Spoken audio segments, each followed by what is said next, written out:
Spoken narration ghost-written by the above artist. Mimic their style closely. Speak in the first person. The point of the video is to form a deep connection with the audience.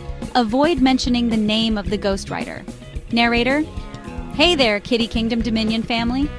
Welcome back.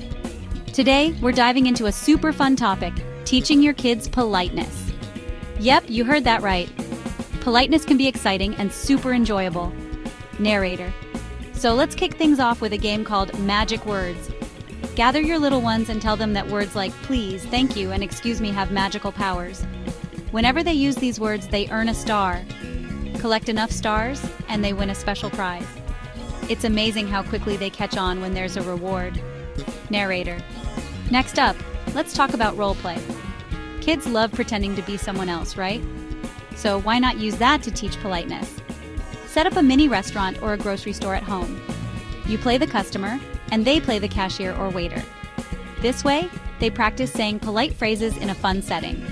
Narrator: Now here's a cool idea. Politeness bingo. Create a bingo card with different polite actions like saying thank you, sharing with friends, or holding the door open. Every time they do one, they mark it on their card. Once they get a bingo, they get a special treat. It's a great way to make politeness part of their everyday routine. Narrator: And don't forget about story time. There are so many amazing books out there that teach kindness and politeness. Read these stories together and talk about what the characters did right. It's a wonderful way to reinforce these concepts in a relaxing and enjoyable way. Narrator: Lastly, use politeness puppets. Puppets are a fantastic way to teach manners.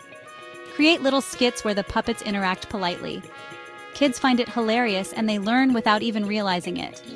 Narrator: So, there you have it. 5 fun and creative ways to teach your kids politeness every day. Remember, learning manners doesn't have to be boring. Make it a game and they'll be polite in no time. Narrator: Thanks for tuning in to Kitty Kingdom Dominion. Don't forget to hit that subscribe button and click the bell icon so you never miss out on our fun and educational videos. Stay awesome, everyone!